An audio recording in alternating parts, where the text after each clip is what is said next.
kasih karunia dan damai sejahtera dari Tuhan Allah Bapa kita, dan dari anaknya Tuhan Yesus Kristus menyertai kamu sampai selamanya. Amin.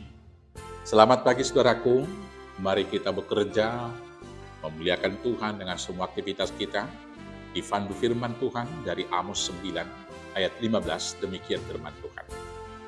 Maka aku akan menanam mereka di tanah mereka, dan mereka tidak akan dicabut lagi dari tanah yang telah kuberikan kepada mereka. Firman Tuhan Allahmu. Demikianlah firman Tuhan.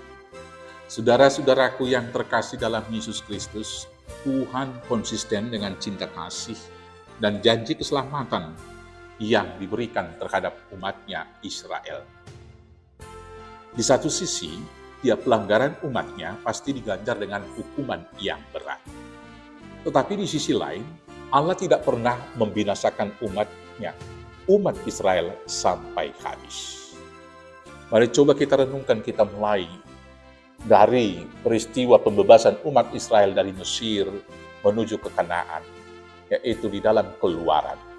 Ketika mereka keluar dari Mesir, berbolak-balik, suku bangsa Israel itu melakukan dosa, pemberontakan kepada Tuhan.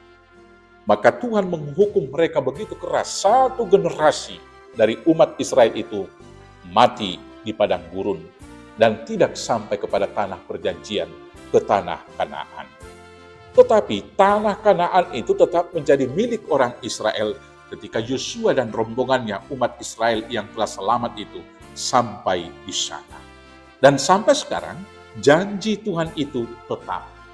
Setelah mengalami peristiwa yang sangat panjang, peperangan demi peperangan, dan ketika mereka diserahkan dan puncaknya pada masa Perang Dunia Kedua, umat Israel atau orang-orang Yahudi disiksa begitu luar biasa, yang dilakukan dimasukkan ke dalam kamp-kamp konsentrasi di Jerman pada peristiwa masa Holocaust. Mereka sudah seperti mau di bumi hanguskan dari dunia, tetapi mereka tetap bertahan. Dan kemudian mereka melakukan gerakan Zionis, dan kemudian tahun 48 mereka menyatakan kemerdekaannya, dan sampai sekarang mereka berdiri di tanah yang telah ditetapkan oleh Tuhan. Maka firman hari ini betul-betul digenapi buat umat Israel yang mengatakan, maka aku akan menanam mereka di tanah mereka, dan mereka tidak akan dicabut lagi dari tanah yang telah kuberikan kepada mereka. Firman Tuhan Allah. Kemarin tanggal 7 kita dikejutkan oleh serangan yang mendadak dari Hamas, menewaskan kurang lebih 200 dan 700 orang, luka-luka dari pihak orang Yahudi, orang Israel. Tapi kemudian dibalas dengan begitu luar biasa dan menyebabkan kematian di sana-sini di pihak orang-orang Palestina. Kita tidak senang, kita prihatin dengan peristiwa itu.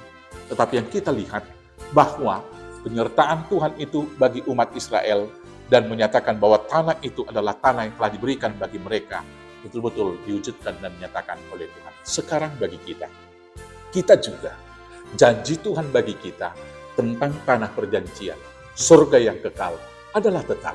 Maka jangan pernah ragu melangkah selama di dunia, karena kita juga menjadi bagian dari pewaris-pewaris tanah perjanji.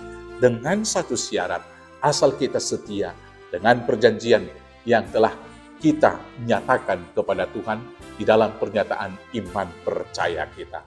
Maka setialah sampai mati, Tuhan akan memberikan mahkota kehidupan, dan kita akan ditanam di tanah perjanjian, di tempat kehidupan yang kekal bersama para pemenang. Tuhan Yesus memberkati. Amin. Kita bersatu dalam doa. Terima kasih Bapa yang baik, biarlah kami ikut ditanam di tanah perjanjian, agar di sana kami bersuka cita dengan para pemenang iman, bersama-sama dengan Kristus Yesus Raja kami. Inilah doa kami Tuhan, kabulkan di dalam nama-Mu. Amin.